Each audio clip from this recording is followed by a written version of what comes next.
Hey, good to see you. Good to see you guys. Great. All right, we'll give other people a few minutes to join us, and we've only got one more week of classes. That's basically just two more classes. And I'm thinking that next week, what we can do is um, just play with linked lists next week. So what we'll try and do is create a chain of nodes and practice. Well, essentially what we'll do is this week we're playing with a stack class. Yeah, so we created a stack class, which using the linked node. Next week, we'll create a linked list class, a list class using the same kind of linked node. So the node is going to be the same, but the use to which we're going to put it will be different in the two cases. So that's what we'll do next class. And I think even though what we implement won't map name for name with things that you need to do in the quest 9. I'm pretty sure that those of you who have started quest 9 are starting to, I know some of you have actually finished, but those who have just started quest 9 would probably have noticed significant significant change in the level of attention to detail required between 8 and 9. Because 8 is really, 8 is actually one of the easy quests of all of them. 8 is one of the easy quests, I think, in my opinion. But 9 is where you actually start getting into CS2B. That is why I think usually it is a pass for most people who don't finish 9. Meaning that if they're not intending to major in computer science at that time or something like that, in the past, I used to have it in the syllabus saying, if you've done quest 6 and you've done okay in the finals and the midterm, you're guaranteed a pass, a C. So anything more you get above that, it kind of improves your grade. So, but getting into 9 I highly recommend it for anyone who is, in anything that is related to computer science. Especially if you're going to do my summer CS2B and all. Okay, all right, Francis, Jen, Ethan, you should also switch on your cameras. And so what we'll do is we're just going to take the screen. One of you is going to take the screen. Who was it? Actually, I actually did name someone. Was it Francis or Isaac? One of you guys I said will code this today, yes? I think it was me. It was you? All right, Yes. okay. So here's what we want to do. We want to get the whole thing done from the previous class. You remember what it was? We create a node class and then we create a stack class, which uses a node class. All right, someone will walk you through the code, hopefully. Who coded last week? Was it Richard or who coded last week? By the way, I forget. Oh no, yeah. Yichi was one of the coders. All right, I actually forgot now. Maybe it was Mark. Mark, you coded last class? No, I didn't. Gee, I mean, I'm totally blanking out now on who coded. Usually I remember who coded on Tuesday, but maybe because so many of you guys have been coding recently. All right, anyway, Isaac, you should, someone will dictate the code. Or at least, I'm pretty sure there's a few people in class who know what needs to get done. In fact, even if you don't have a link to the code that was posted by someone. I don't have a link to it right now, but I can probably go and find it if you give me a minute. Don't. Start with a blank slate and someone should basically just call out the whole thing. Yeah. Okay. Up to and including the main. Okay. And if you need my help at any time, you should just feel free to ask. Okay. So otherwise, I'm just going to keep my nose out of this. But I do want to hear people talking all the time. Yeah. Is that okay? Is that a good deal? Yeah. All right, so increase the font size a bit, and not that I'm going to be sitting in front of the screen and dismiss the blue part, just in case I take a peek from time to time. All right, so can you guys keep talking? You can also, Isaac, you can say, hey, what do I do now, right? What's the comment do on top? What should the comment be? Whatever. et cetera, et cetera. Just feel free to keep on talking. Okay. So, all right. So these are the only people who are actually attending. Yeah. Because, tardy beyond this point, once we start coding, I think it's really, it's pretty much an absent unless they, make prior arrangements with me, I think. Yeah, that's all I have. Yeah, up to Ethan. All right, okay. Oh, by the way, Josh asked me to mention that his neural net workshop will be recorded. So Mark and then even Arav or someone. Arav, he's not in class today. Maybe he sent me email saying he won't be in class. Oh, and then also, who's the other one? Manya? Yeah, she's usually regular. Yeah, and she sent me email saying she can't make it too. All right, but anyway, anyway, let's not waste time, talking about that. All right, so yeah, I don't want to take up any more of your time. Increase the font size a bit more, just in case, because I'm going to be further away from the screen if I even I write. think it might be at its largest. I'm not used to No, OpenDB. Control plus. No, not there, not there. Oh, okay. Control plus. Yeah. I think that's good. That's good. All right. Thank you very much. Okay. So if you need me to step in at any time, just let me know. I'm just going to be here. And if the silence, I'll come by and look at like by default. Okay. So as long as you guys are talking, I'm happy that something is happening. Yeah, we'll start with the usual #include iOS stream.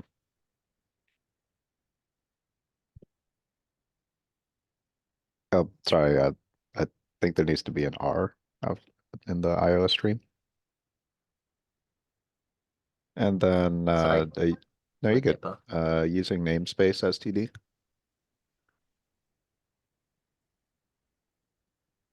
And then we'll go into creating our class node. And then curly braces, put the semicolon, I guess. Don't forget. Oh yeah, thank you. I always Mhm. put the semicolons. No problem. And then get rid of the indent and let's start with the private. And then yep, good. And then for private we'll have two variables, int data and node, a pointer for node called next. So it'll just be node space asterisk next. Yep. And then go ahead. Sorry, put anything else in? one more, yeah, just like that. And then we'll do public from here.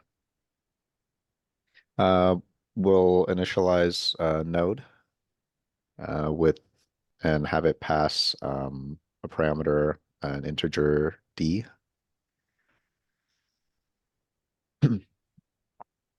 And then you don't need the comma. So outside the parentheses, go ahead, put the colon. And then after the colon, a space. Data parentheses d.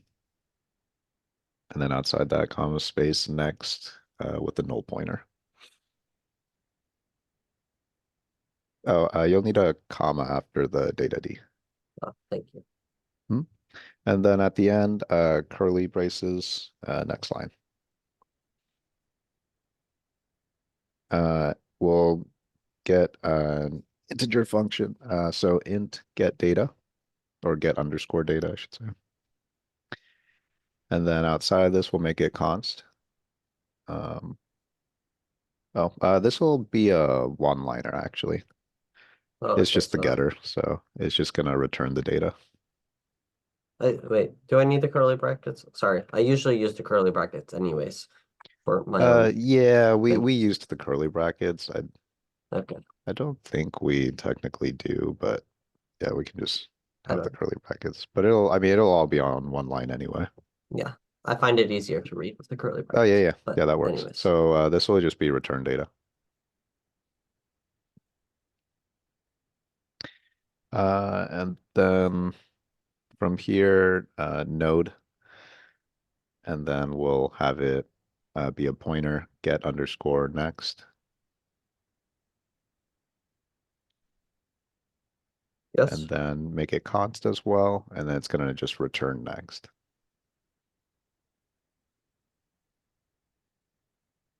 Yep, and then after that, we're gonna create the setters, so void. Void, or do we do the Boolean thing? This one, we're just doing a void. Yeah, Okay. and then set underscore data. We're gonna pass in the integer new underscore data. And then data equals new underscore data. Okay, and then I'll just write. Yep, same thing for next. Except the thing that we're passing through is a pointer. Wait, so then it would be set. Yeah, so that's just gonna be Mhm. that, and then the inside is gonna be node space asterisk new underscore next.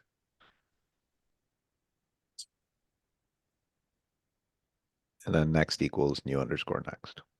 It is lowercase next. Okay. And then that's our class node. So then we can go ahead and create another class called stack.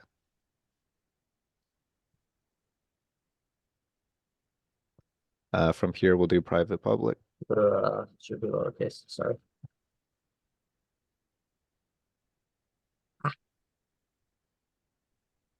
And then in private we'll create a node I'm pointer. gonna do this. Oh yeah. So node space asterisk top. Yes? Sorry, top as in like a Oh, top, sorry. yeah. That's right. Very good. Next line size underscore t, and then it's just gonna be called size. Perfect. And then so now we'll get started on our public. Yeah. It's gonna be similar to the node one, so we're gonna do stack. Capitalize, yeah. And then parentheses, colon outside, space, top. We'll set top to a null pointer. Oh, sorry, it's gonna be top, but yeah, parentheses. Perfect. And then comma, space, size, 0.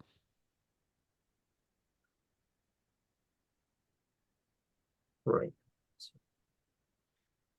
Curly braces. Thank you. And then next line. Size underscore t. We're gonna make the getter. Get underscore size. And then we're gonna make it a const, and we're gonna have it just Oh. return size.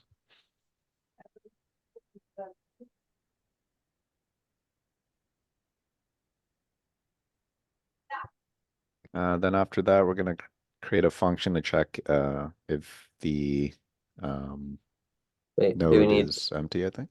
another getter? No, No, that okay. was it. The next one is going to be a boolean. So bool is underscore empty with parentheses. Sorry, it's going to be is underscore empty. Oh, Yeah, it's just like checking if it is null pointer. And then presumably. const, and then return top equals null pointer. Did I use parentheses here? I'm not sure about the. No, that's it. Return top Okay. equals null pointer. Yeah. And then so that's that. And then we'll create a void function for push. Pass in the an int n. Yeah. And then that one actually is just going to be the initialization of it, so it doesn't need the curly braces. We're just going to have a semicolon instead, and then we're going to define the function outside of the class. So Okay. then we're going to need another one bool, and this can be pop. And then we're going to pass in a reference int n. Which Yep. side does the ampersand go on? Sorry. It's Six. that. It's that, okay. Yeah. And then, so that's the stat class. So afterward, we'll go ahead and define those functions outside. Okay. So line 52, we'll do void. Before that push, you're gonna want to attach to it stack colon. Thank you. Yeah. Yep. And then within the function, you're gonna do node and then a pointer new underscore node equals new space node. And then you're gonna pass in n. But then I'm gonna, sorry, what? Oh, no, after the last node, you're gonna put a parentheses and in the parentheses n. Okay. Yeah. And then from there, new underscore node, arrow operator after that, set underscore next, and then pass in top.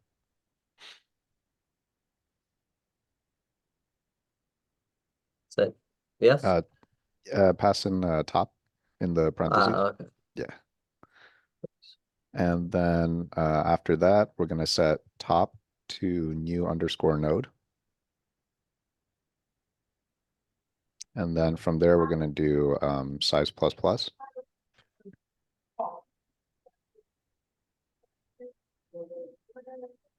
And then so after that, we'll create the next function pop. So we're gonna do bool, yep. Same setup pretty much, except reference to n instead. And then Nope, sorry. yeah. From here, we're gonna do an if statement. If this arrow operator is underscore empty, and then with parentheses. This? Yep. And then Okay. is underscore is empty underscore empty parentheses. Yeah. And then on the next line, or I guess, yeah, on the next line, return false. And then from there, We need the else. So, you technically don't. yeah. Some people Last time, consider it like a I good. think last time we did it, like we didn't have the brackets around if, because like we could just have one line. Yeah, you don't need it. line, one Yeah. line, and then we don't need else.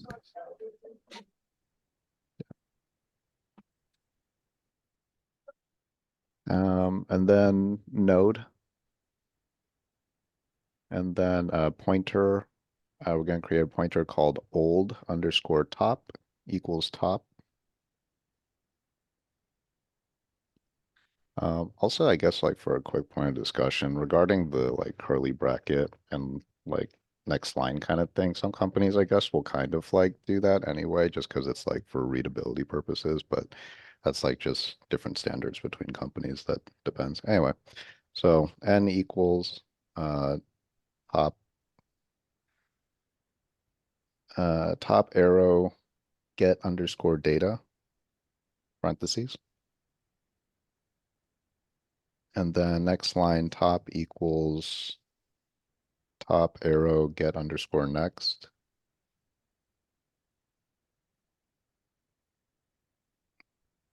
And then after that, delete old underscore top.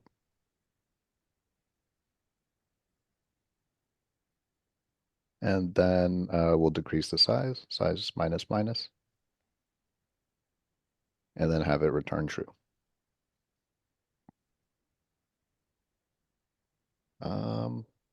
And I think that's it. If you want to go ahead and just put an int main, have it return 0, and then that'll get us prepped for the next part.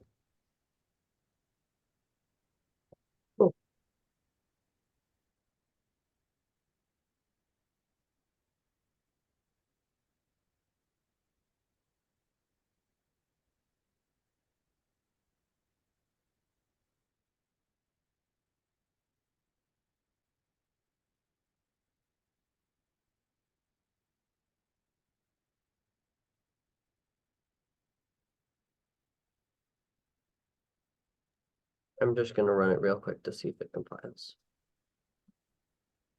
Nope.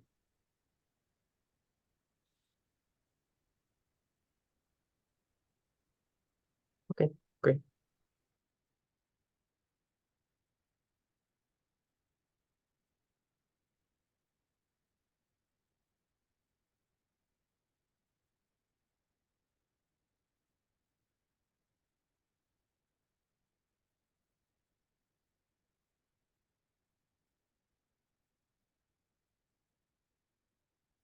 Are you guys done?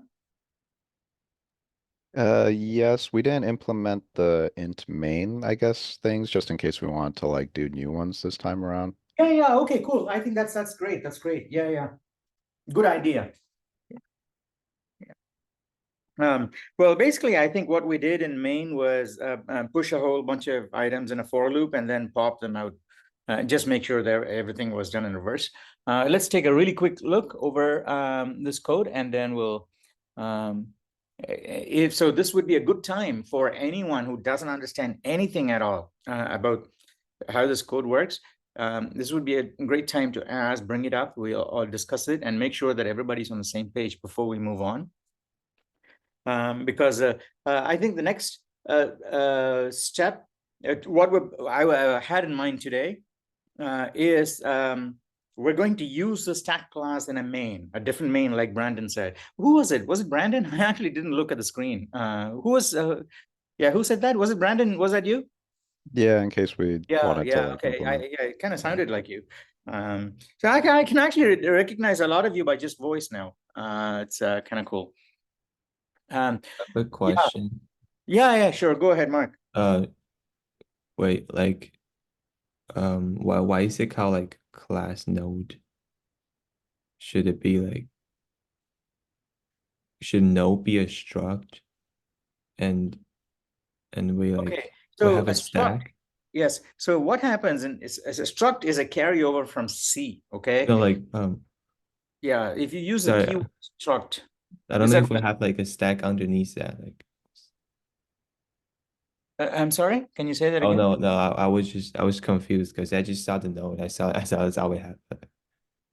No, yeah, Good we now. have stack. Do you see how it works? It's just like this time we use the class, right? For node. Even last time. Oh, I see. All right. Okay. So yeah, I think I got what you're saying. You're saying that in the homework assignment, it is a struct. Here, it is a class. Is that what you're saying? No. I was just like forget my question. It was just I was just looking at this thing and we use the class. Like last time we had But it. technically, you can make it a struct and just have those two. A struct is nothing but a class in which everything is public. That's all. Okay, that's the only thing. There is absolutely no difference. If you use the keyword struct, it just means you don't need getters anymore. You can still have a constructor, but you don't need, everything is public. So you can say, node.data. You don't have to say node.getData. Wait, so for struct, is there no like separation between like private and public? So I know it's all public, but like when we write it down. Yeah, because the time when struct was used really was the time of C, before C++. And just grouping things together in a struct was pretty cool. You can actually do very structured, very beautiful programming in C. A lot of things in C++. Many of the features in C++ were introduced to prevent the proliferation of bad C programmers, because good C programmers would do the same good job in C++ also. But once the programming in general becomes more available, the less skilled people will do things in not the right way, and so they will tend to have bad experiences or build bad things. So C++ came about as a way in which you can still be less knowledgeable about C, but as long as you follow the rules of C++, your code will be reasonably well generated. Well, obviously, you still need to know algorithmic and other kinds of knowledge, but you can mess up as much as you can in C, because a whole bunch of things are made compulsory in C++. But anyway, one of those things is that struct in C was just carried over and says, let's take the struct and give it a private and a public part. Then we'll change the name struct to a class, and inside the class you can have private and public. Does that make sense now? Yes, it does. Thank you. Great. Okay. Yes, you can technically make it a, we'll just keep it a class. Okay. All right. Int data node star next. That's great. Okay. You got a constructor. That's great too. All right. You got getters and their consts. Okay. And setters. Yeah. Okay. All right. Let's scroll down a bit more. All right. And your class stack. You got a top, and the constructor is a null pointer for top, and then size t. Is that a 0 or an 8? All right, it must be a 0, obviously. All right, okay. Get size, okay. I don't know. One sec. Okay, where's your size t variable? Do you have a size t variable? Or size variable? Scroll up a bit more. Oh, you do have size t size. Okay. All right. Now, all right. And then is empty. All right, that's great. Push. Oh, you have push and pop are going to be out of line. Okay. Outline. Okay, scroll down. Push is you create a new node and then put the node. Yeah, okay. Right. That and your top is your new node, and then new node. And the next of new node points to the previous top. Okay. Size plus. Okay. Generally, you don't have a plus, space between the operator because it sticks to the variable. That because it's a unary operator. You don't say minus space 5, right? For minus 5, you just say minus 5, right? Because the minus is a unary operator. So like this has extremely high precedence. And so like you this? can do a lexical hint of the precedence by making it very sticky. Anyway, doesn't matter. Like what I just did? No, on line 57. No, line 57. No, that's why. No, previously the was okay. Put spaces around those guys. Make them all sticky. Sticky operators should be sticky. You don't have to put spaces around them. Like node arrow on 55. On 55, node arrow. Yeah, new node arrow. Yeah. That so also. that It's also a high precedence operator, so just make it very sticky. Yeah. All right. Okay. All right. Okay. This. Yeah, that one also. All right. This is empty. Yeah. Okay. The other thing you can do, which technically.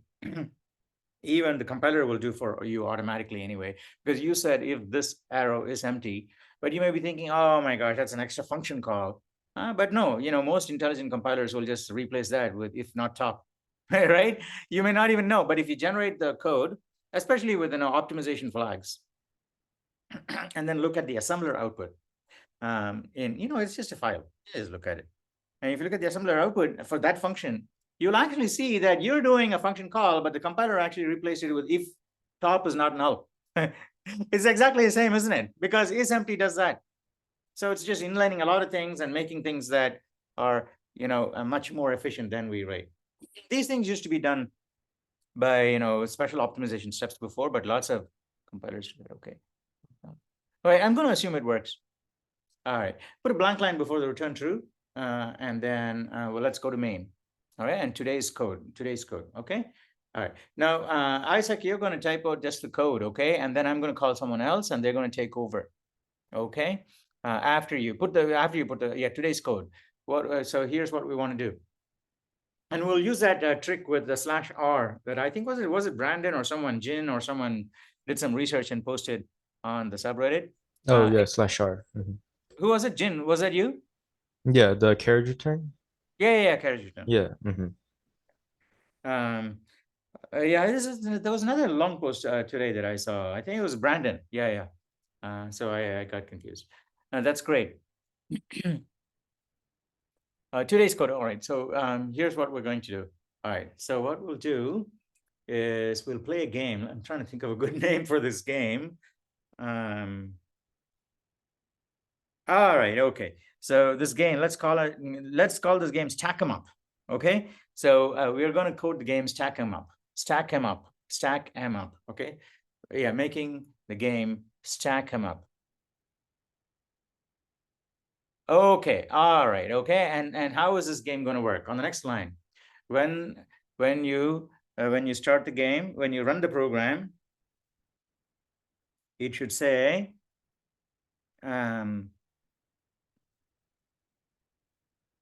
I will So yeah, it should print five. No, it should print n numbers one after another. No, it should print n numbers in sequence on the same line. I'll go on to the next line. Yeah, go to the next line. Yeah, ironically, okay. Yeah, on the same line. So that we're going to use a /r. Okay, using the /r character. No, /r. No, not vertical bar, /. Is that /? That is /.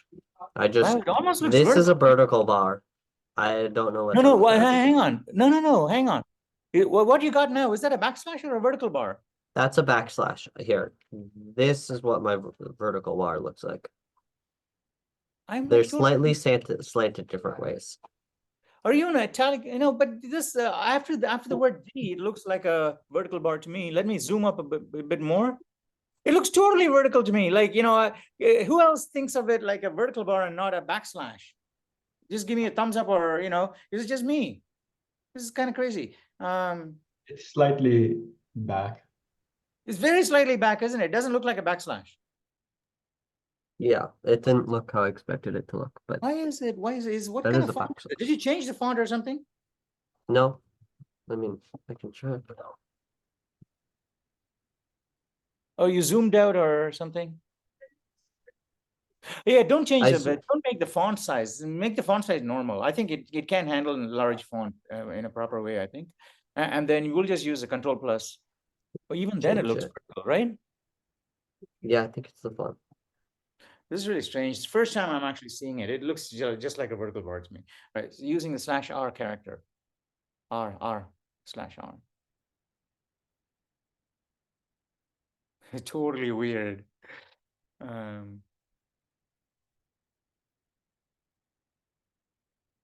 Carriage return, yeah. /r, yeah. Okay, and this is the trick that Brandon or Jin posted with the ANSI escape code and countdown timer. Yeah, I remember the post now. ANSI countdown timer with ANSI code or something like that. Did I write that? Yeah. All right. Okay. Now, after with a sleep of, let's say, 2 seconds on for each number with a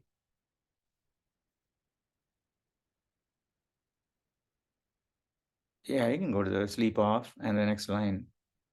It's auto completing into size off. Really strange. Yeah, it is. And then when sorry. Yeah. Yeah. Oh, I see. Sleep off 2 seconds. Yeah. After each number is printed, with a message saying you get 2 seconds to look at this number. Okay.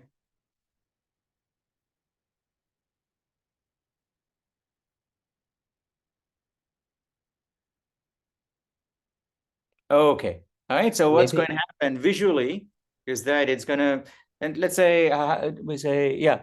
All right. Let's say we start with level 0 or level 1. Stack size 1. Okay. So it is going to print a number and say you get 2 seconds to look at this number, and then it's wiped out. /r and then all spaces. Okay, wipes out. And then it says now it's going to go into the recall mode and say enter all the numbers in the reverse order. Okay, and then you're going to say what was the last number. Okay, what was the number before that, and so on, and we'll see how many of those the player gets right. So a test of your memory. So, and then that's the first level. The second level is still a stack depth of 2. And say, all right, let's go now. Hey, all right, now you're going to say, all right, first number, 2 seconds. Remember, what's the next number? 2 seconds, right? And then it's going to say, all right, recall the numbers in reverse. Okay, and then we'll see we'll see how. All right, that was a general gist of the game. Do you guys feel that it's fun enough to implement today? I think it'll take what is it, 70 lines? It'll probably be done within 150 lines, the whole thing with the game. Okay, and we'll actually get to play it. What time is it now? It's 6:30. We're gonna, a whole lot of time. Okay, how about this? Do you want me to walk you through the skeleton of the game and then you flesh out the detail, or do you want to do some, some level of overall planning without coding the details, and then I'll come back and take a look and say, okay, well, these are the pieces, that's okay. All right, let's juggle some functions around, or and so on and so forth. Then you go ahead and implement the function, right? So so those are the ways in which we can play the rest of class today, okay? Either you guys do the initial skeleton of the code saying, well, this is the game, this is what we want to do, right? This is a C out, and you're going to say, instead of writing the C out statement, you're going to say comment, print the number, sleep for 2 seconds, okay? And also print the prompt or whatever it is, right? And then you sleep. You don't have to code it. And then another comment under there that says, okay, erase the number and print the next one, or or in a loop or whatever it is. You can figure all that later, but you're just going to put lots and lots of comments. And then where you need functions to be called, you can write, a separate function. But I think you don't need functions. You can actually do the whole logic in main, but you're going to be using the stack data structure that you built in order to create this really cool game. Hey, you know what this game should be called? Now we should call this Total Recall. Call this game Total Recall. Okay, I think that's a really cool game. You can in fact make a web version of it, and I'm pretty sure people will be, will find it fun to play, because you just have to say, go there and you're going to give them a bunch of numbers. Level 0, you just start with one number. Level 0, 2 numbers, and then we'll see how deep people can go and come back all the way, right? It's not enough to go there. You need to be able to good enough to come back. So you're going to be really, really careful. And you can take this game a lot of different ways. You can say, all right, do you want to advance to the next level or play the previous level one more time? That's that's an option you can offer. So people can actually play the level many times until they're really, really confident and say, now I can take one more depth, all right, one more number, right? And then they'll actually play and say, well, yesterday I did up to level 2. Let me try up to level 3 today, right? And then maybe after a week, you may not know the difference from day to day, but if you actually check, hey, you know what? Last Sunday I was only able to do up to level 5. Now I'm doing level 15 and I don't even know, all right? Because you played it every day and just increased by a little bit. It's kind of fun. Because memory is just another faculty. If you use it, you can train it, just like musical pitch or whatever it is.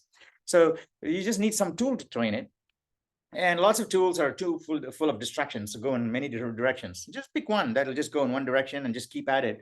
So like this tool, right? You pick something and just go at it without distractions, and anything you do repeatedly will just basically get sharper and sharper.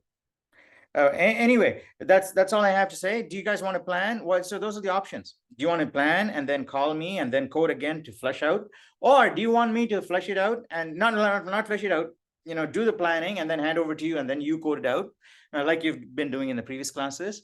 But I think trying to take a stab at the whole overall planning itself, I think it's actually a fun activity. Okay, and since we have the time, I don't see any reason why you shouldn't do it. The third thing is I do the whole thing, okay? And someone just, I just keep saying, all right, well, let's switch coders and we'll just keep going from person to person and I'll code it, right? And I will do the, overall code and everything. And that's just like, it's not so much fun for you guys, okay? But, at the end, we'll have a game and we'll all play it and it's going to be fun. But certainly it'll be much more fun if you do the planning. Okay, how about that? And by the way, I did mention, hey, Josh, you weren't here, but I did tell them it's going to be recorded. Okay, hey, Josh, are you here? I don't know. Maybe Josh is. Here. Yeah, you're here. Okay, I told him that you're going to be recording it. Okay, so you can share it on Reddit or even send it to me and I'll put it up on our channel, on our lecture channel, if you want. Yeah, I'm gonna edit it first. All right, cool. I think Mark certainly wanted to come, and then Arav and a couple of other people also made a note in the on the announcement. So you'll see a bunch of people from our class. Cool.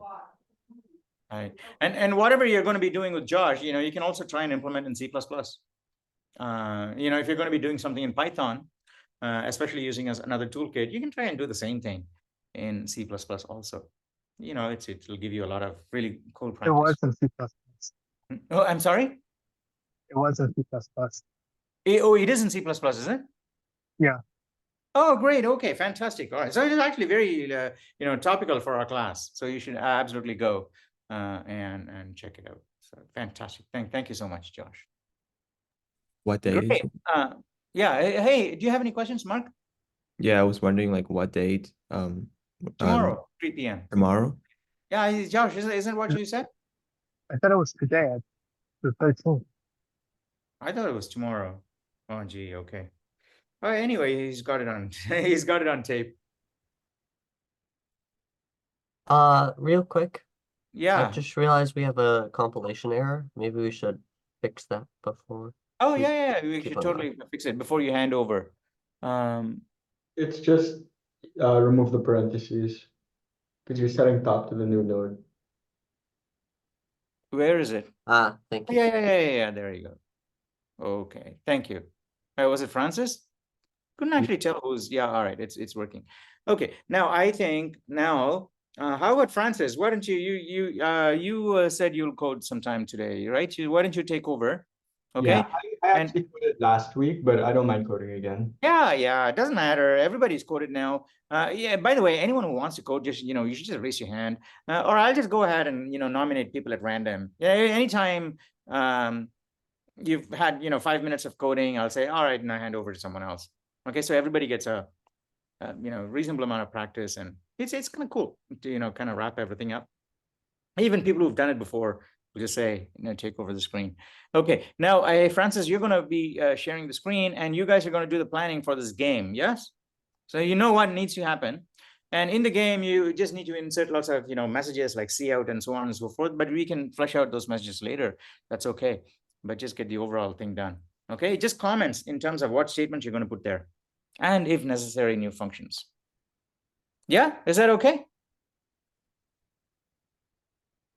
Great. Okay, Isaac is the only one who's got a thumbs up, which means that he's at least got to have the responsibility of keeping the airwaves occupied now. Okay.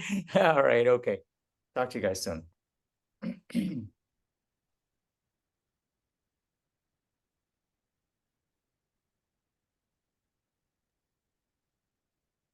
So I think we're gonna need more includes at the top. I think yeah, if we're gonna use the countdown, or yeah, if we're gonna have time involved, let's go ahead and put hashtag include UNISCD.h. maybe we also want vector. Would we? Sorry, you and I I don't what? know. UNISCD.h, the Unix standard.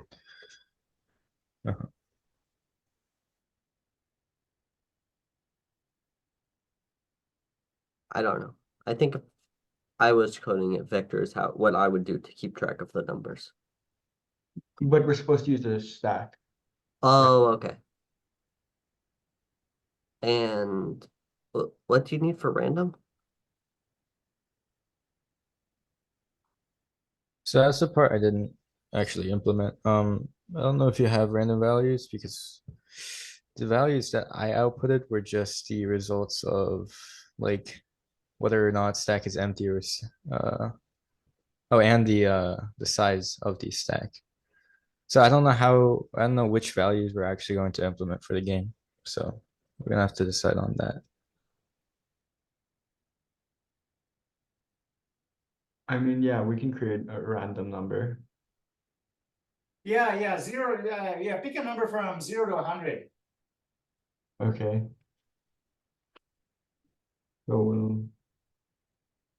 So and then have nested loops. The outer loop should be level, which tells you level 1 means level 1 to, let's say, 10, and the level tells you how many numbers you're going to have in the stack, and the inner loop should be over the numbers. So we'll have a function to generate random numbers.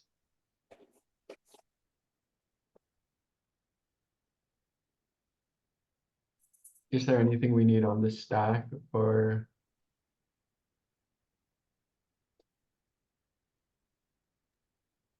I We guess we would want to create like a stack first, just so that we can have something to push like each number into. I'm wondering if each number is going to be like an individual node itself. Yeah, that's what I imagine it being. That's how you can track the next number, right? That's what I was thinking. What I was thinking was the stack might need a print method unless we're gonna do that in our game function. But let's just say so. Random numbers in sequence.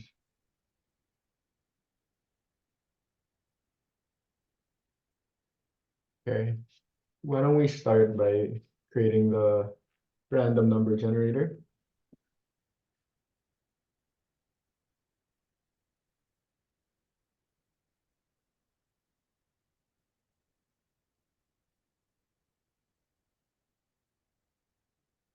How do you seed it again?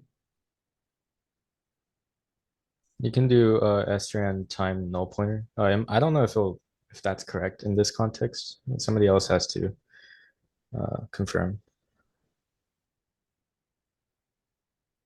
So it's srand parentheses time parentheses null pointer. Like that? Yeah. Okay. And then we would generate a number between 1 and 100. 0 and 100. Yeah. So we would probably just use rand with open parentheses.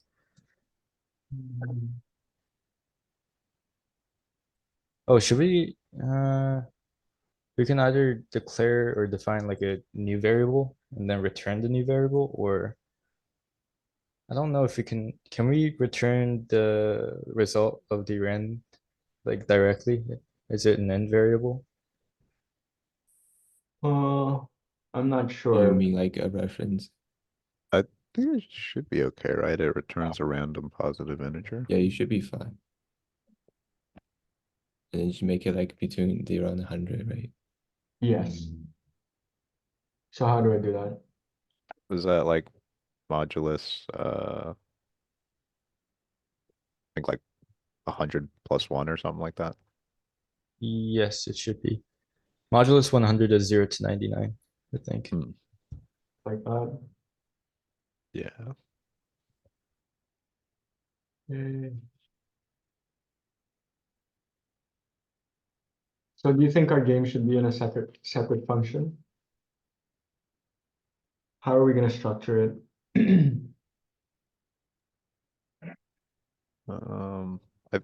mean, I think we probably could just do it like in the int main. It might be a little bit messy, but could do just like create the stack directly there and like a node that will probably get replaced with like the random numbers.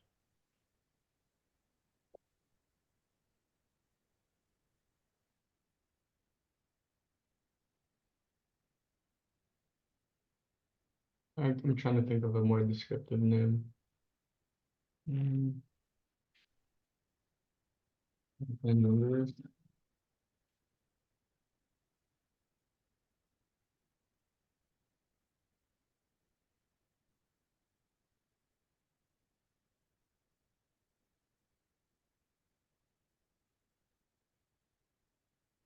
So maybe when you run the program, you should put n numbers in sequence.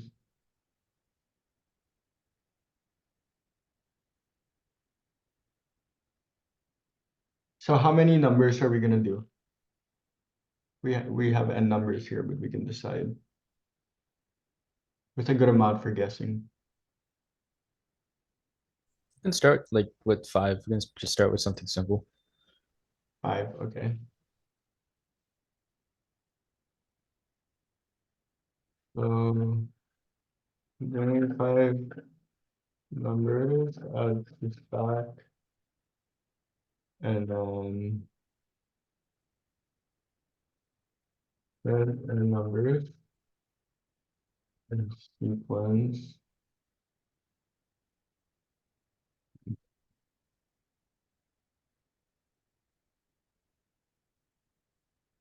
So would we do like a for loop of the generate using the generate random number to get like 5 different types of numbers? Yeah, Yeah. that's what I imagine. And then adding it to the stack simultaneously I see. within the for loop.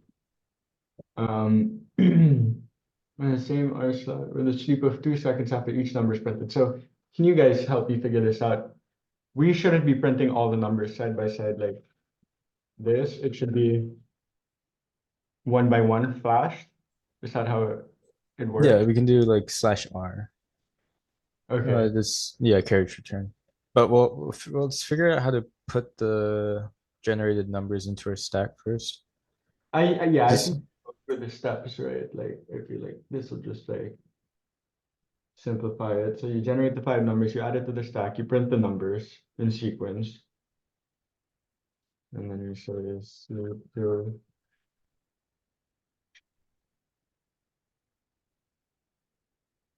And then split everything. And then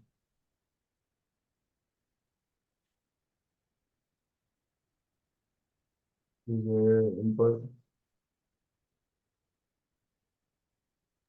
Do you want to erase the number in between each one? Right. So, wait, in between each one. Basically, he's saying flash one, hide it, and then flash the next. Yeah. Yes, but Oh. so what carriage return does is it like pushes the number out of Right. like the view, basically. So it doesn't actually like hide it, it just like pushes it back. Okay. Validate. Input.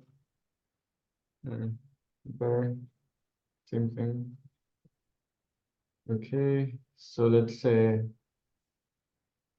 let's generate our numbers, right? You guys cool if we just do it in a for loop? Yeah. Yeah. We have generate random number. And equals, right? Let me know if you think this is wrong. So we generate the number. Should we flash it on screen at this point? Is that possible with the /R gen? Or should we fill up the stack? No, yeah, this is going to work for the rest of our loop. So even for our first number, we're still gonna have /R in Okay. front of our quotation, like just like we use /n.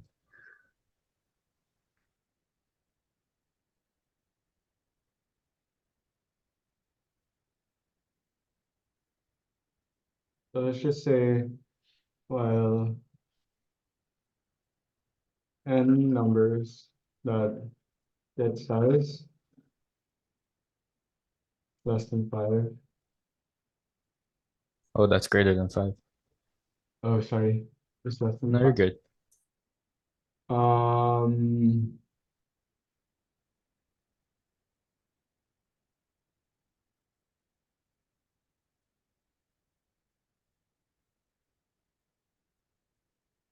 generate a random number. And then n numbers dot first. Right?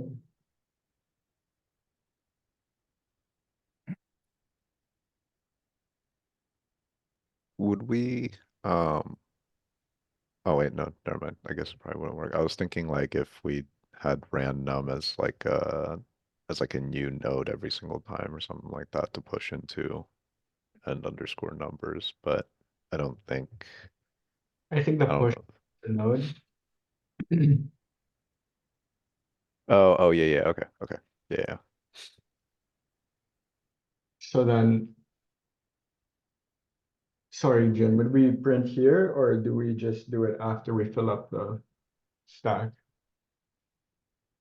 So what I did was I just used a for loop to print out the number values. And what's the syntax for that? I don't know. It's different for this scenario, but we could just do like int n equals 1 because we're starting from 1, are we?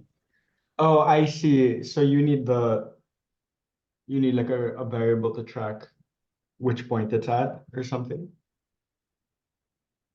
Right, yeah, because we did for our like last activity, we did something like pushing like 0, pushing 1, pushing 2. But we implemented that n as the iteration for our for loop. Okay, so maybe we can track it here. Yeah, yeah. Did you say you were using an int? Yeah. And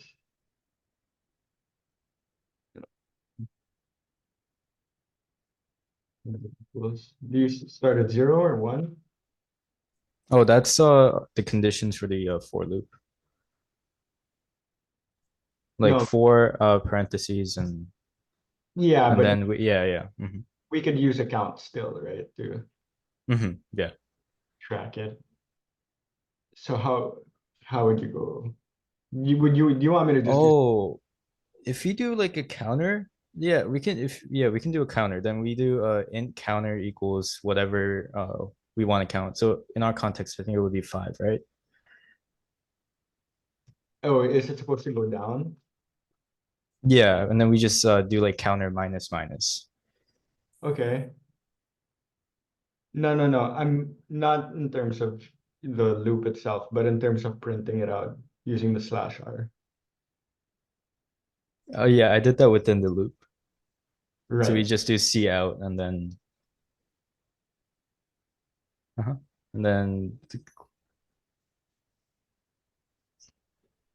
we would probably want quotations so we can put like something in front.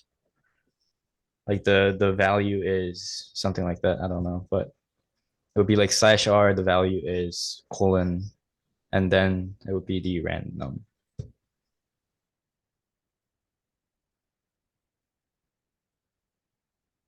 Like this. Yeah, and then we do flush. Oh wait, unless you want to delete the last one and then input a new one, then we do flush, but that's up to you guys. Yeah, that's what we're trying to do, right? That's what my understanding is. You can put a flush right after random. Do like a left shift operator. Yeah.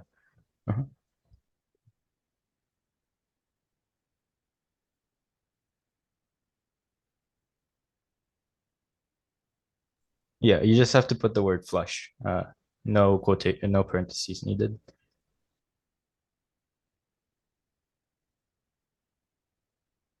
Does that look right to you? Oh, you don't need the open parentheses. You can just leave the word Oh, it's like just flush. yeah, I'm gonna So try. where do we add the timer? So for timer, I did the like int counter, and then we just decrement the counter using a while loop, which is like this a similar format to what we're doing right now. But you can add that like at the end or in the front. That's up to you. But does flush like clear the screen before the sleep is over? It like updates it to like real time. It doesn't like clear the screen or anything, but it just updates it so that like the output is in real time, basically. Something like that. Oh, okay. It's not bad. Yeah. Yeah, it looks like Maybe I should say like something like here's sequence. Right. And then after that, 2 seconds, look at this number, and then it goes into recall mode, say enter the number in the correct order. It might be, now that I look at it, it might be better to do a for loop and then put the while loop that we created within it. Or actually, no, we would have to take out the output value. But what do we need the for loop for? So we're using the for loop to output the sequence of numbers, and then we can just use like a while loop within it to do the timer. So then it actually like shows time remaining 2 seconds, and then it counts down, and then it prints the next number. I don't know, to be honest. I don't think there's a need to show them the sleep counter, is there? Sorry, does it say that here? With a message saying you get 2 seconds to look at this number.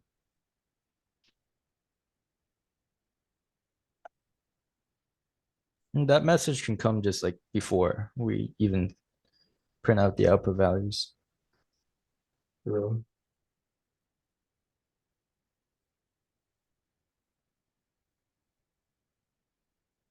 Do I put out like a whole sentence?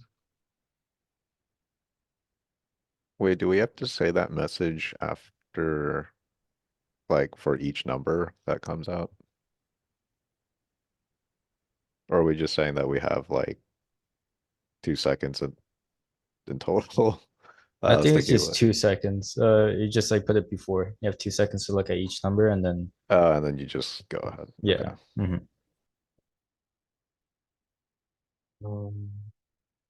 It's not a guess though, right? Like, what are you thinking?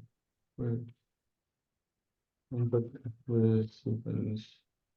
You can do the input later. You can just say like remember or like try to remember them or something like that. Sequence. Do I need to flush this? I don't think so. I don't know. I might be wrong, but we can just try and run it. It's not bad actually.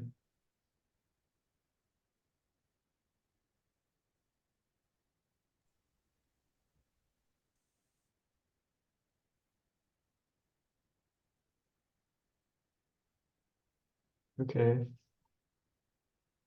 So then we ask for the user's input, right? This is something like enter the sequence.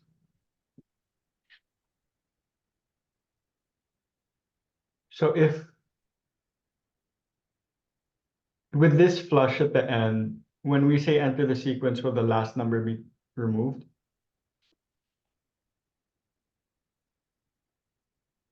Do I need to flush this?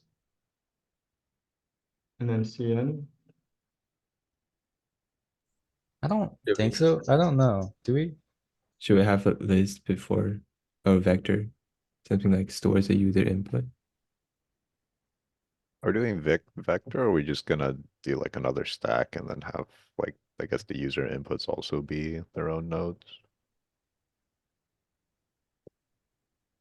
I guess technically we could do it either Or- way. Or an array, maybe.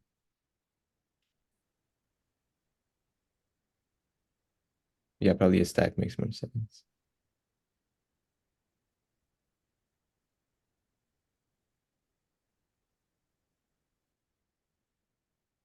Okay.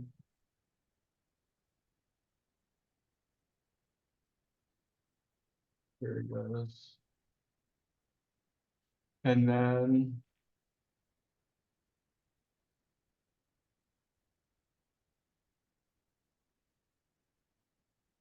Why do we need like flush though? Should it just It updates it in real time. I don't know if we need it in that context. I did it. I used it for the countdown because that has to be like real time, but I don't know.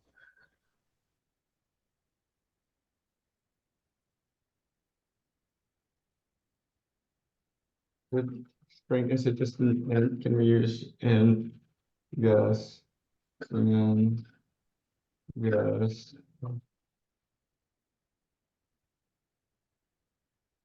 And then I guess like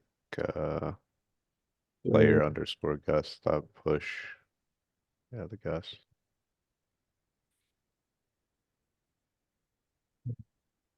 Right? Does this look okay? That's what I'm thinking. And then we compare.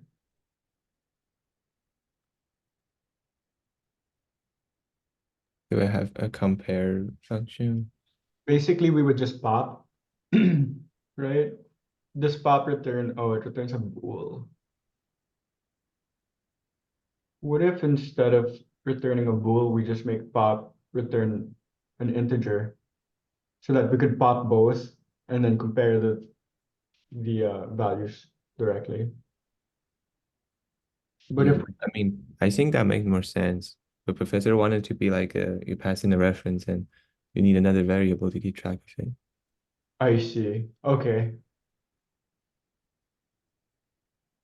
We could also use I think there's a peak function. Yeah, but okay, then we can move it. Yeah, right. We'll have to use pop. no, yeah, so we use pop, we pass in an integer and then we compare it, correct? Sure.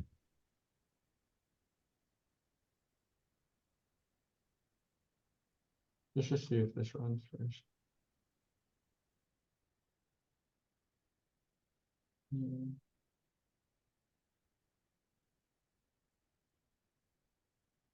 We need an end line there. Was it 99? I don't even know. 22? Whatever.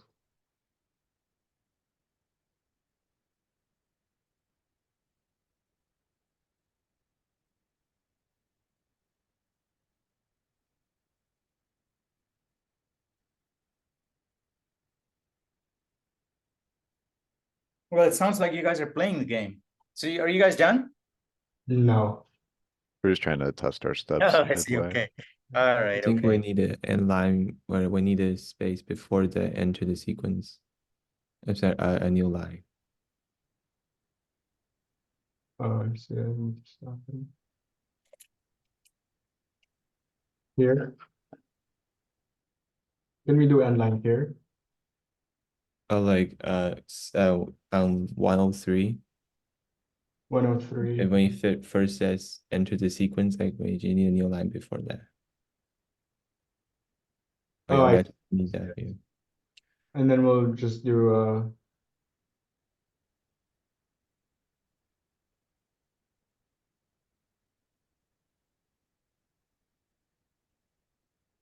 I think it'll be new line before that.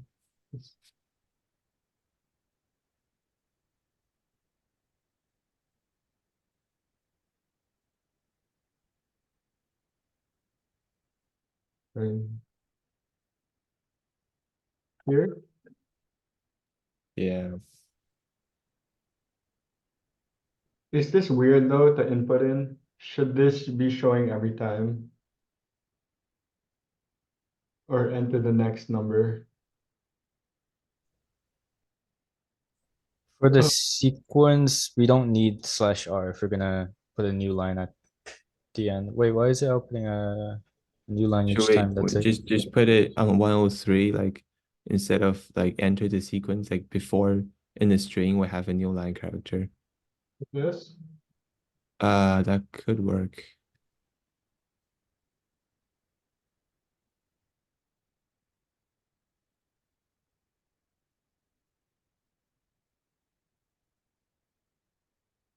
Is it weird? I feel like we should prompt them, right? Something like that. Sorry, I keep doing that. Something like this.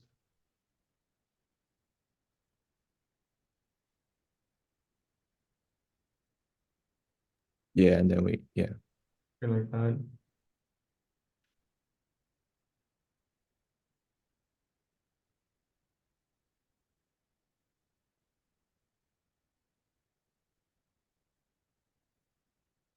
I wasn't looking at all, sorry.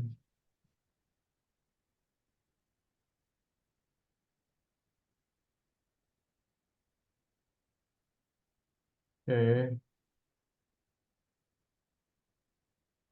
I was thinking for the comparison part of it, our node class does have like a get next node, kind of getter. So I'm thinking, what if we like did kind of like a linked list, I guess, for each stack, and then just kind of like had like the first node point to the next one. I mean, I think we would maybe have to have like a sentinel or something like that, but So kind basically, of like go to the next node and then get the data from each. And then compare it.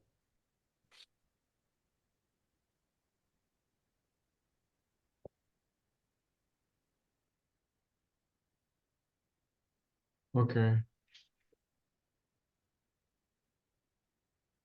We could also just use pop. I feel like would that be easier? Because then we don't have to temper with the node. It would just be stack only. If we use Yeah. pop, we'll lose the structure though. With sorry, So when we pop, we remove that node from the stack. but we wouldn't need it afterwards, right? If they get it wrong, we would need to tell them what the wrong or correct answer is, right? Or no? Or should we just say you lose, you win?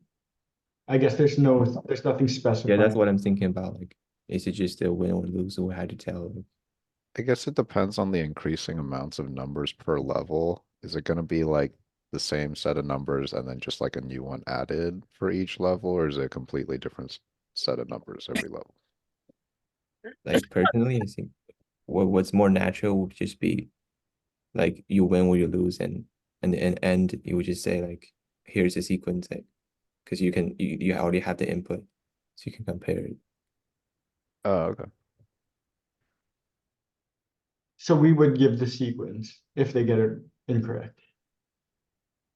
Yeah, so like if it's correct, like you win. If it's incorrect, like you didn't win, and we just put the correct sequence. So I guess we need to store it somewhere in a list or something. Hmm.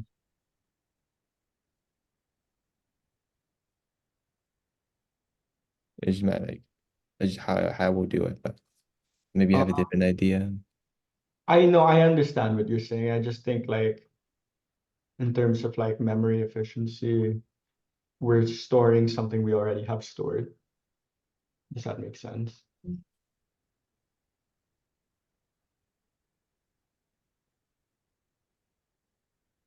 But I guess you're just moving it somewhere else. Hmm.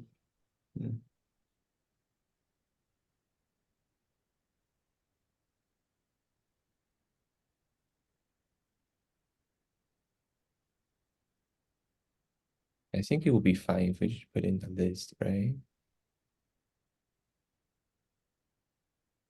Like what I'm thinking about is just a while loop, and inside the condition would just be like, we just like keep popping the both the player's guess and our number, Mhm.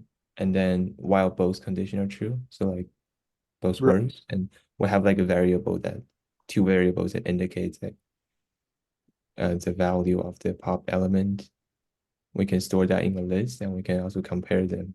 So if we encounter like a false statement, we could just output where we can. Yeah.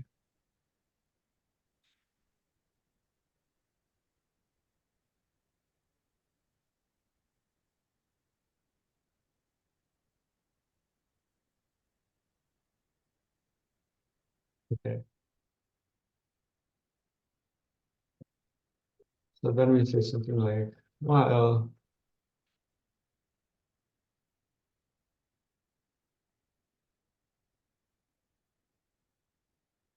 what you're thinking?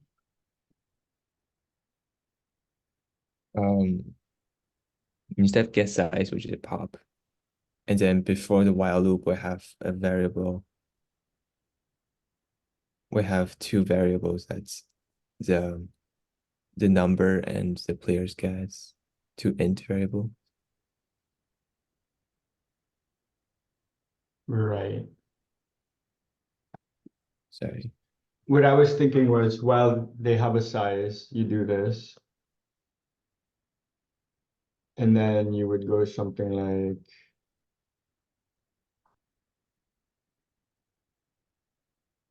Yeah, I'm just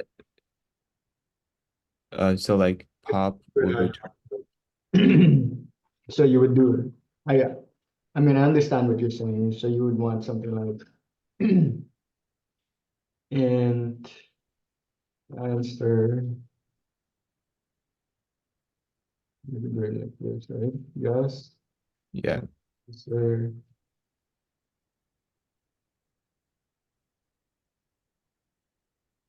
It just modifies the variable. So we could just, Get data. Okay. yeah, so it returns a Boolean, we can just put in a while loop. Back. Numbers. Return true. Got it. So you want me to do while pop here? Yeah, while both pop will succeed. So like Right. the end number and the player's guess could pop.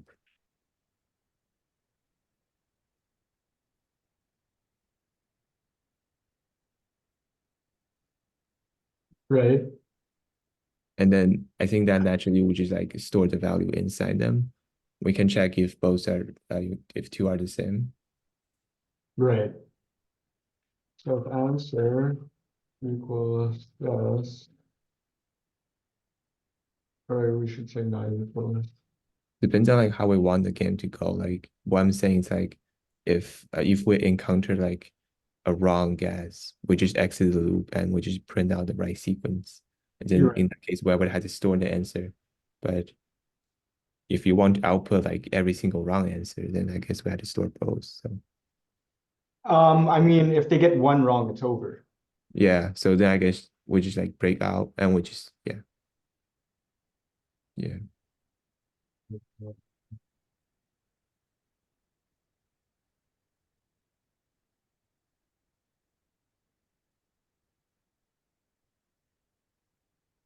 Oh, you got it wrong.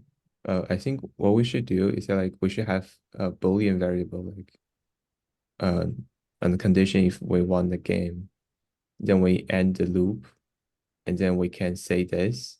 The reason doing that is that because we could print out the correct reference, the correct list in the end if they get it wrong. If they get it right, we just say you get it right.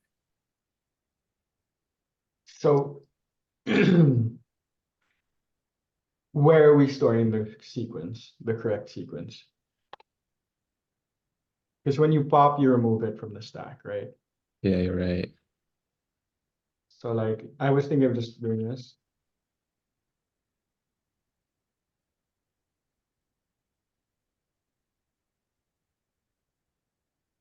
Okay, yeah. Something like that. Yeah. You guys, we don't need that. Um,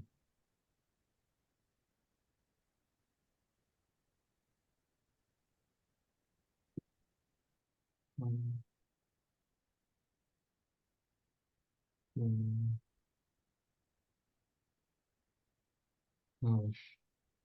80, 20, 49, 51, We need to delete this. and 15. Oh yeah, right.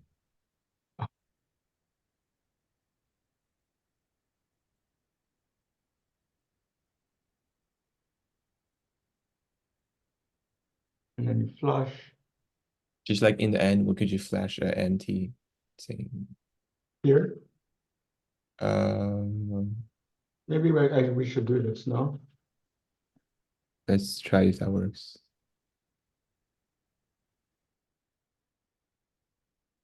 This time I'll try and get it wrong, I guess.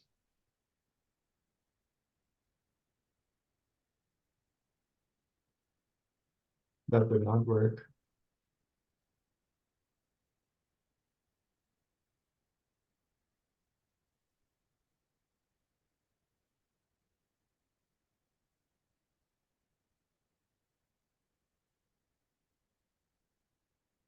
Can we use /r here too? What does like the \r do? It updates, or I don't know. I don't know what it does. Sorry, that was flush. It writes it in place of Then you- whatever came before it, basically. Something like that. Does it Oh, set the it works, cursor right? like back to the beginning or something? Or Yeah. So if Oh, yeah. we have like enter the next number, right? Then if you print it, or if you have /r, then it in that space in E, it writes enter ... Got it. It like replaces it from the location. Yeah, so I feel like we have the stuff here. The only thing we're missing is really like if we wanted to add it, right? I mean, if we wanted to track, keep a copy. So yeah, if we want to do that, we could just use a Boolean variable like we need to duplicate the answer beforehand before the while loop. And if they lost, we just print that. Hmm. But I guess this is like good. I mean, I guess before that, did we want to implement like that increases numbers if they do win? So the way I would do that is remove this, right? Just Google, play around,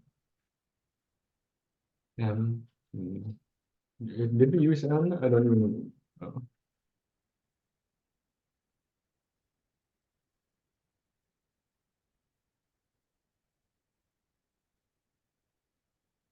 Something like that. And then here we could say, And then we just return true and false. yeah, right? And then we could have equal is playing, so no, equals and numbers equals 3, or if you want sequence length, right? Playing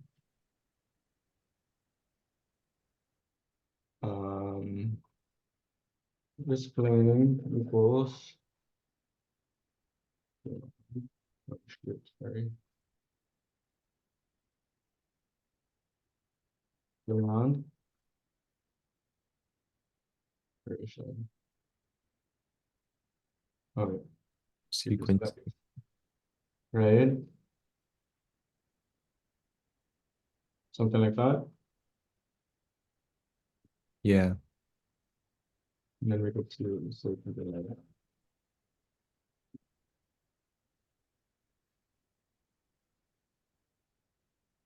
Something like that. Should work in. Oh,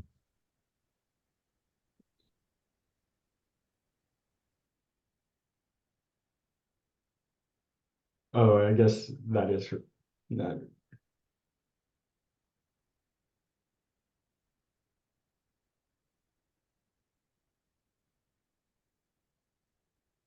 Let me just stop this for a sec.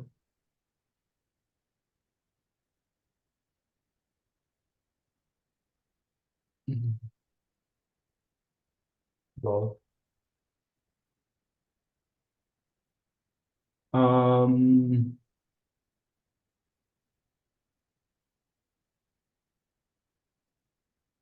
here's the sequence and the next number.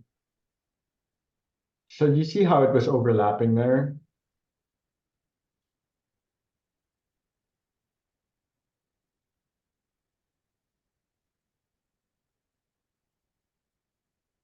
Oh, it's gone now. I don't know.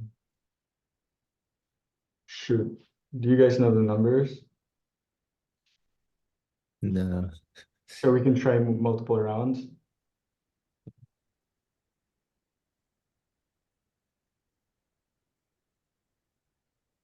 Okay, let's run it. Let's do it again. Let's do it again.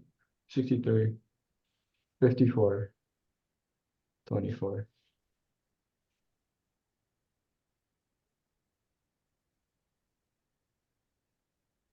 What was it? I think that was right, actually. Here, if you do it again, I can take a recording. 90, sorry, 38, 51, 98, 38, 51. Round two. 29, 65, 39, 60. 29, right? Sorry, I know you saw it. 35. Was it? I don't remember if it was 35 or 65. 65. I'm gonna go with that. 89. And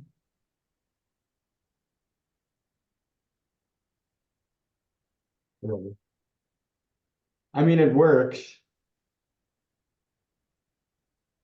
right? I guess it would have been better if we like printed the right sequence after you get it wrong. We should probably do that. Yeah, it's easy to do. You just like you should duplicate the n numbers. We Got can it. put it in a list or something, and then you print it out after they're wrong. Like this. No, I'm talking about like when we push the random number in, the random number random into the n numbers on 86. Oh, you want to push it into another one as well. I see. Yeah, but not a stack. Maybe just a array or something. I guess that would be easier to print it out. Or like, yeah, we can also go with stack. Since we're using I stack. figured just because that's what we're working with, right? Yeah, okay. One second.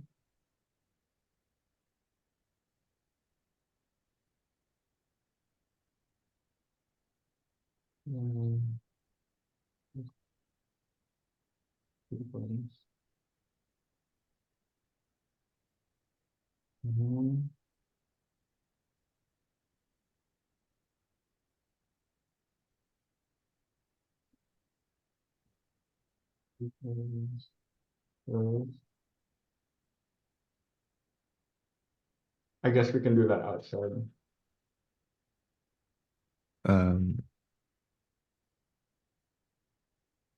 We'll have to do it before the return false. Okay.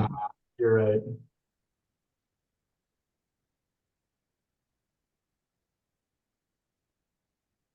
Nice.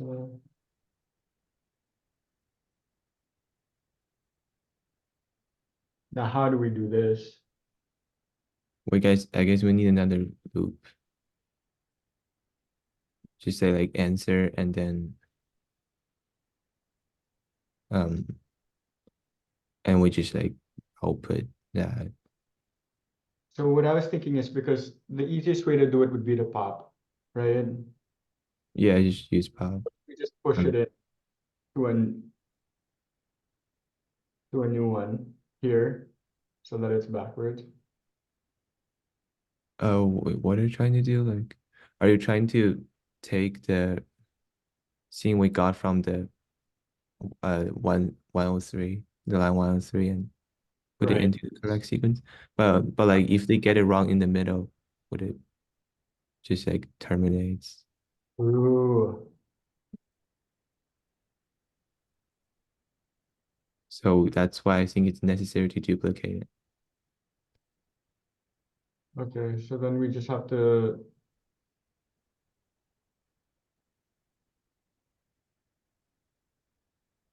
I guess just on 106, we should just like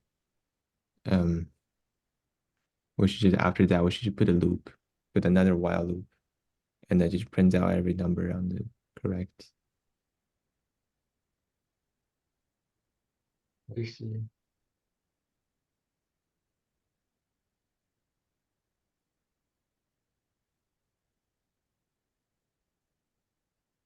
Hmm.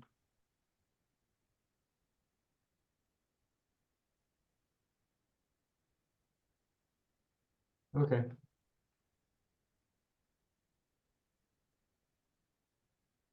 I don't know. I just don't like the idea of this, but Yeah, I couldn't find a more efficient way. I also like put it end line at 106. Oh wait, actually we don't need it like that. We don't need it. It's better to just While so on 107, let's declare another end variable. What I'm thinking is, why don't we just add a method to the stack to print out everything in sequence? We Like could- to string method or something.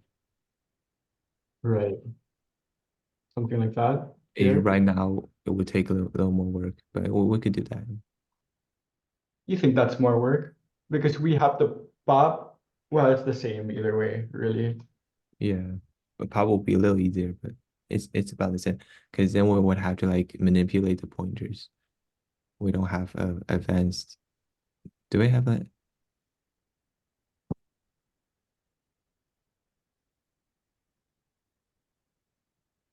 Bring up that. Maybe we can check it. This.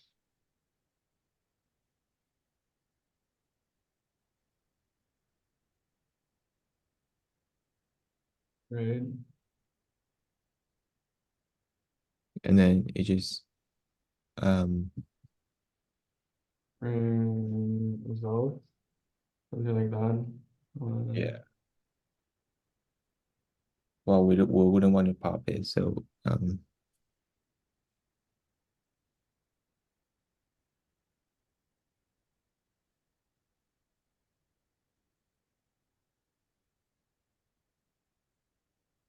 Right?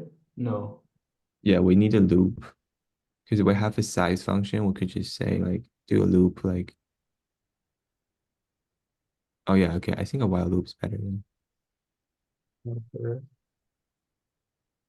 Right. Yeah.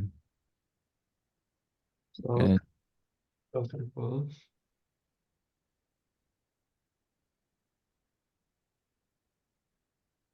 it holds it in, so we need a two string.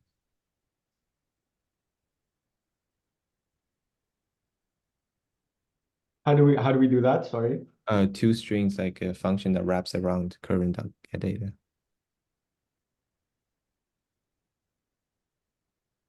Like this? Think so, yeah.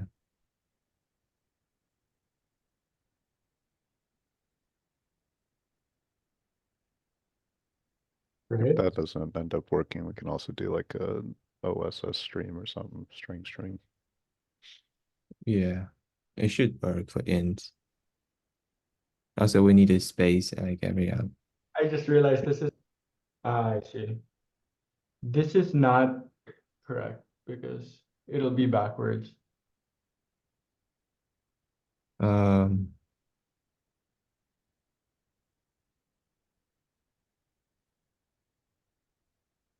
I guess like backwards that would be okay, right? The only other way I was thinking of doing it was to make a vector and to push it to the front every time we grab a variable. And I wouldn't do that here anymore. I would just do that in the main function. I think we're good just like outputting it like backwards. I don't think the order really matters here. Does it not? I thought it does. Because we're popping and comparing, right? So the Oh, we're C just printing out the answer. So I mean, I think what he's saying is like, because we have to input it in a certain manner, like in a certain sequence. right. So It you- would show them. out of- Yeah, oh, I see. Yeah, in that way, like it would just be easier if we don't have the two strings. Because then we would have like inverted pointer. Right. Right now it's I agree. So let's just do a weird, like a hacky way of doing it, I guess. yeah. While correct sequence. While that's a condition.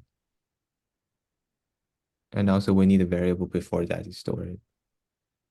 Just declare an end variable before the while loop.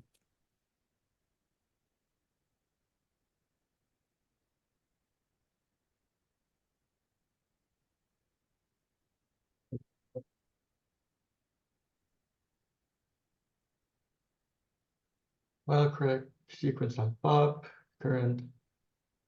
We just like see out current in the space. It's still, that would still give us the same issue, right? If it pops, yeah. So I was thinking of doing something like this. Well, we could just store it then in the vector. Okay, I'm lost. Yeah, that's what I was thinking.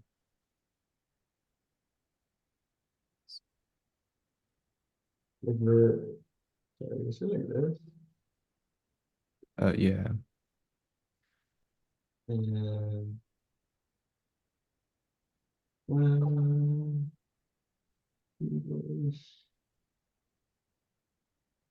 and then it would be easier if we want to invert the thing, we use a list, and that way we could like manipulate the index. So we just like have a counter, and that goes from the high, the number n, and then all the way to 0.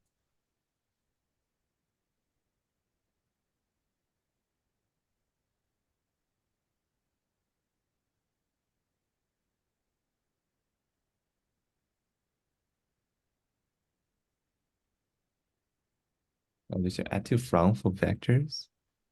yeah, Oh, so so then we could do, there's the pushback we would begin. we just inserted the zeros, and then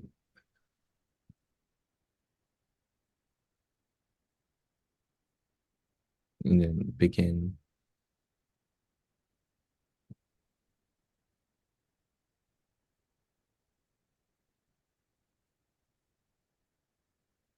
Right? Yeah. Insert begin curve, and then curve equals. I don't think we need to change that. Yeah. And then before that, we could just output the vector before the return false.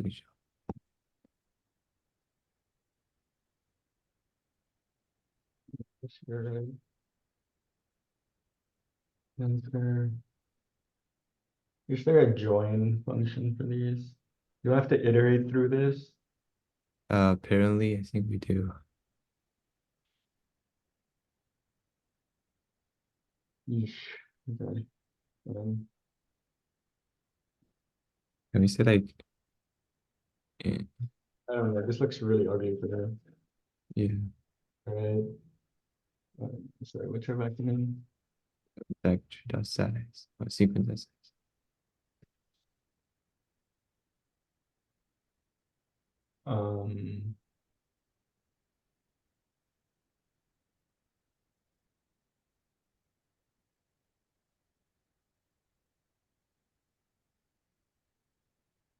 That's fine, right? And then delete the space on 113, like before the answer. Oh, the answer is, you know. Actually, no, we could just do this. That works. That way it just has like a space in the end. But Right, I see what you're saying.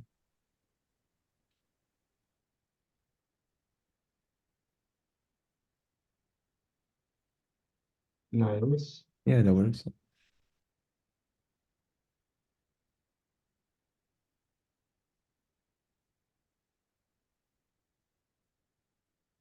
Do we need to show them the answer if they get it right, or we're good because they got it right? If they get it right, we just like show up on the console. So Okay. Is professor there? I think we're good. You guys done? Yeah. Okay, let me take a look. Well, you know, you guys were supposed to call me after you got the basic skeleton done, before you fleshed out the code, just in case your overall design was wrong. You'll be fleshing out the wrong code, and then there'll be a lot of refactoring. However, I figured that since you weren't calling me, even though you may be doing coding into the wrong framework, the bits that you code in there will all be good practice anyway. Like, yeah, okay. But maybe you got the, overall design right too. And I'm happy to refactor this. It should take about, my target was that main should have no more than about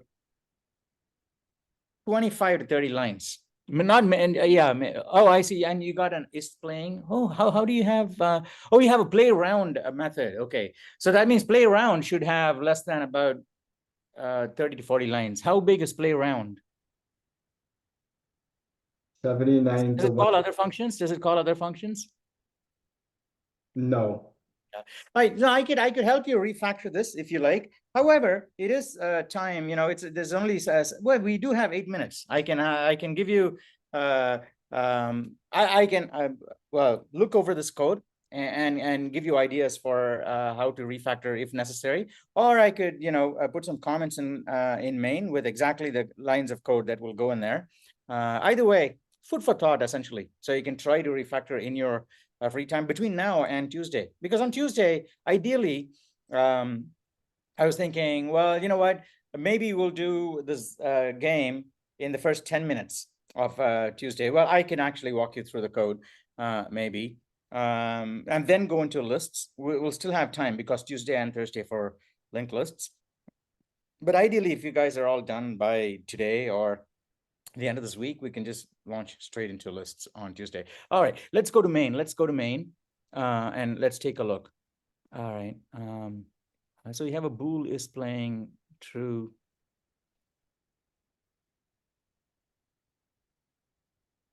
I see. And then what is sequence length plus plus? All right, okay. And then you have play round is a function, and it takes the sequence length as a parameter. Okay, all right.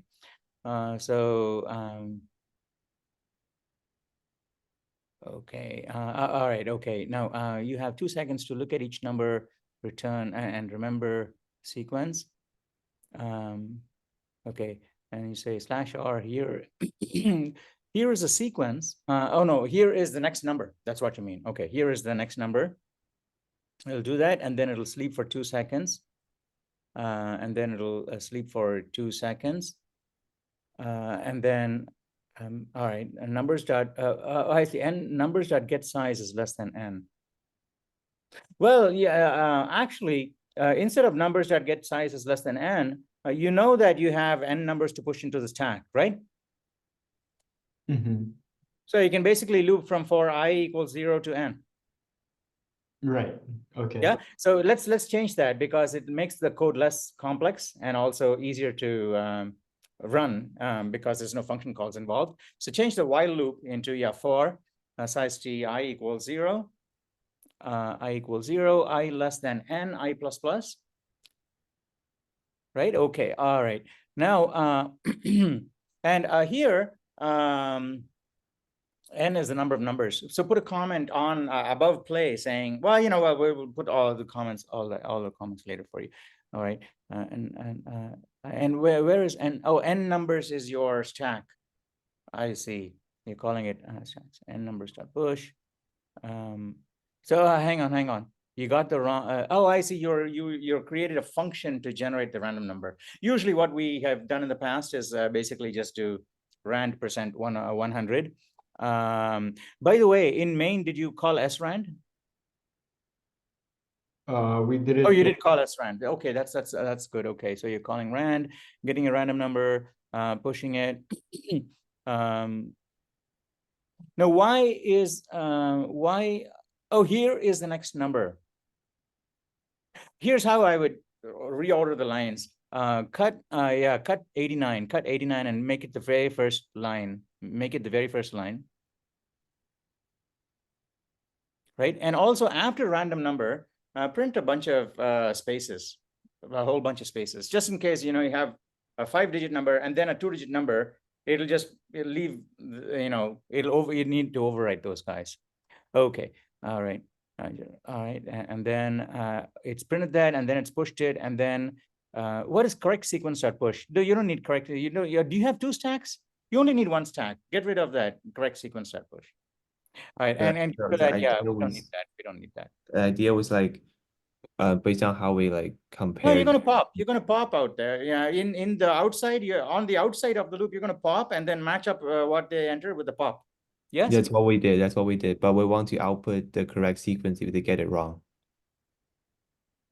No, but your correct sequence is encoded in the stack already. Yeah, but we're popping the stack, right? No. When you pop the stack, you get a number out of it. Yes. Yeah.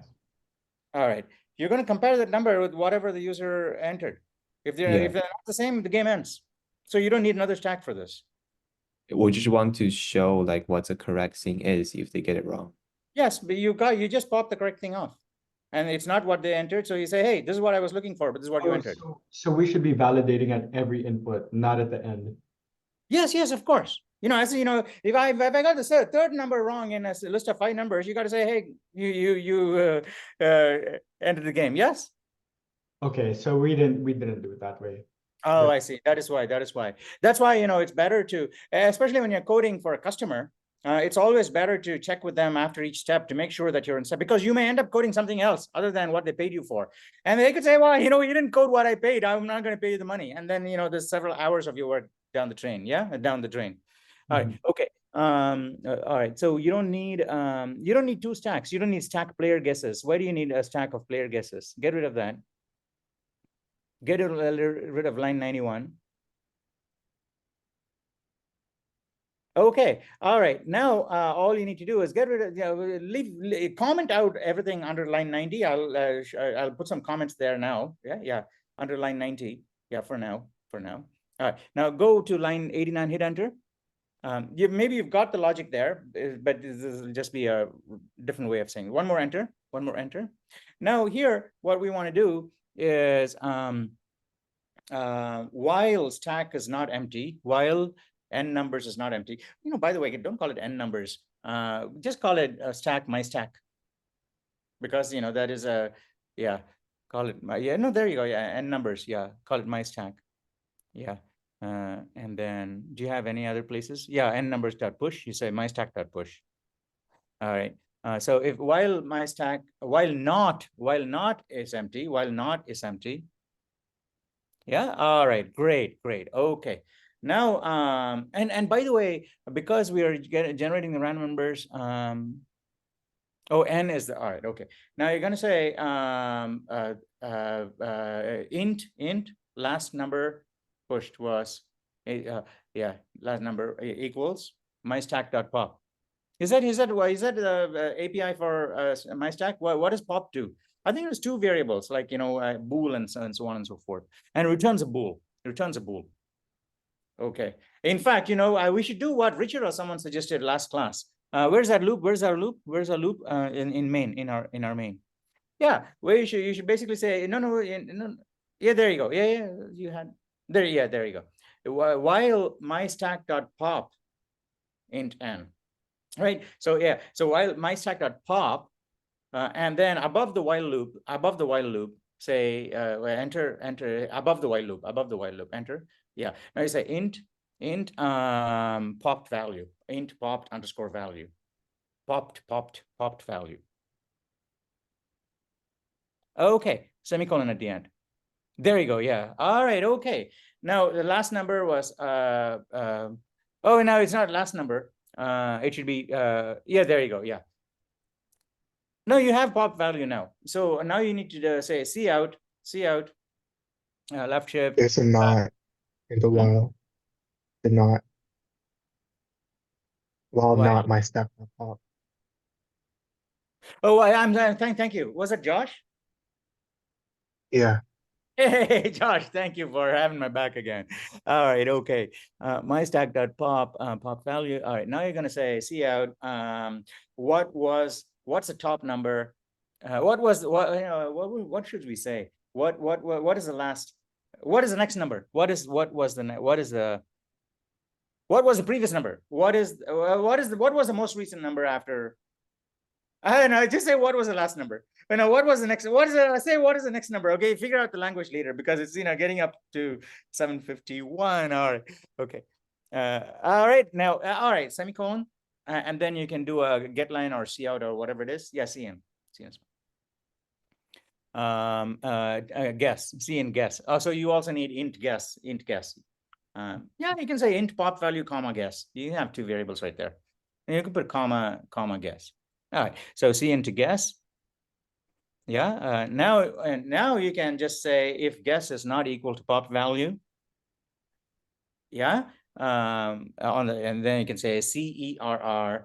Oh yeah, okay, that's fine. CERR less than, alas, I was looking for pop value, but you said guess, right? And then exit one.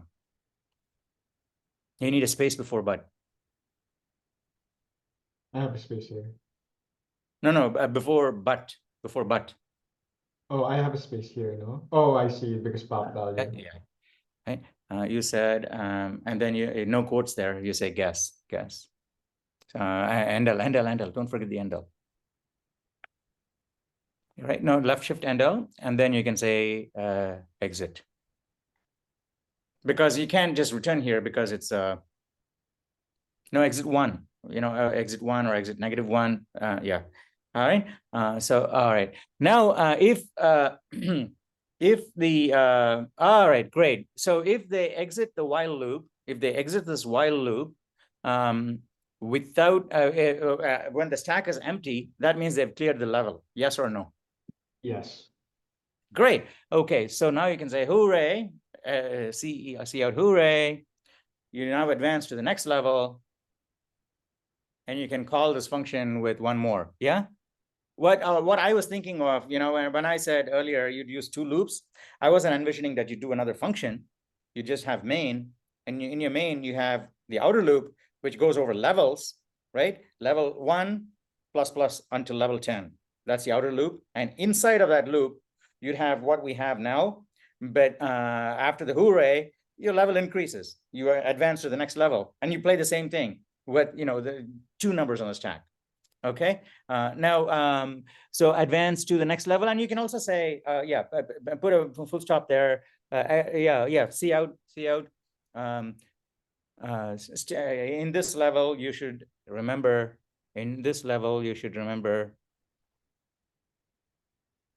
What is it? N. You used N here, yes.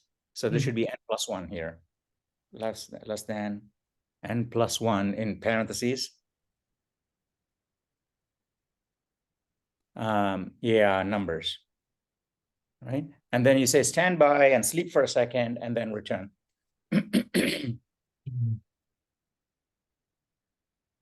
Yeah, stand by. Oh, yeah, see out, stand by, ... sleep for a second. Yeah, and then you can return from here. That's all I thought, you know, it's like 20 lines or so. And that's why I thought, you know, you had more. And then, you know, curly brace, put the curly brace and enter. That's the end of this function. Curly brace and end the function there. Enter. Oh, you have the comment and all that. Okay. I can remove this. Yeah, I removed that. You can just clean it up. All right. Yeah, there you go. Yeah, space there too. All right. Now let's make sure pop value and alas, I was looking for, but you said this. All right. And then you go to the next level. And what happens when you return? What happens when you return? Does it go to the next level when you return? Go to main. Go to your main. So previously it was returning a Boolean. So if we were following that, it would. Oh, you should return true. You should return. Oh, I see. Return false, and then this should return true. So something like that. While in fact, instead of let's refactor that. Instead of while is playing, you say while play around, semicolon. Oh, I see. You have a sequence length there. Yeah, you know, it doesn't really befit. It's not justified that you should have a separate function here, because that function itself is very small. Already you have some other little functions that are being called, like generate random and all, right? Because these one-liners really shouldn't be functions as much as possible. So why don't we get rid of that while loop and bring that whole function in here and put it in a nested loop, right? I think it'll simplify things a great deal. And bring that whole function in. Yeah, you don't need to call it play around, but we'll refactor that a bit. Yeah, get rid of that. Right. Yeah. And then this whole thing should be in a loop. So go to your above line 97, hit enter. No, above line. Well, what's going on here? Round n minus. Oh, I see. Main. Okay, my stack. All right. After my stack, hit enter. After my stack, hit enter. Right. And then say, for size t I equal for size t level equals 1. For size t level equals 1. Level less than or equal to 10. Level plus. Oh, okay. All right. Now you have to indent all of the rest of the code. So you got to cut it and paste it. It'll auto indent maybe. Oh, you know, you want to do all of that. Just cut it and paste it. Maybe it'll auto indent. Yeah, put all of that inside. Even the the advance to the next level, all of that should go in there. Oh, it didn't indent? You can select and then hit tab. It'll indent maybe.